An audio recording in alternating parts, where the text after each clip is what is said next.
Est-ce que vous aimez la musique? Encore une question débile. Mais vous aimez le cinéma aussi.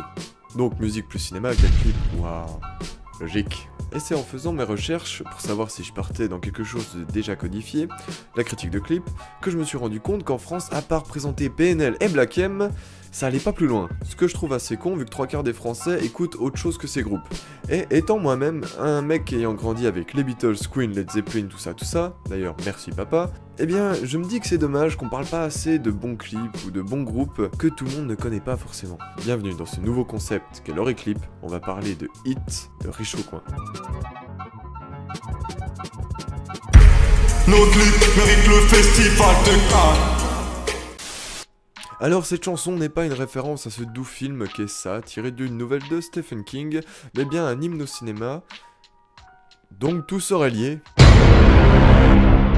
Je ne vais pas vous faire de résumé de l'histoire du clip parce que de 1, j'en vois pas vraiment, et de 2, je suis trop nul en anglais pour comprendre ce qu'il y a vraiment dans l'histoire. Mais en fait, j'avais vraiment envie de vous parler de ce clip pour commencer, car c'est réellement un hommage au cinéma, et en particulier à Hollywood. De ce fait, on peut voir un énorme paquet de références. Elles sont pas toutes évidentes. On voit tout d'abord l'intro de Forrest Gump, et on passe à E.T. et à Taxi Driver. Et le réal a pas juste mis des morceaux de film bout à bout, mais il s'est cassé le cul à refaire toutes les scènes avec tous les acteurs. Et je trouve ça vraiment génial qu'un clip comme ça existe. On voit un véritable amour des deux médias, qui est la musique et le cinéma, pour accoucher d'une œuvre assez belle et amusante. Et ce qui est amusant, c'est que toutes les scènes sont prises plan par plan, avec les costumes, les figurants.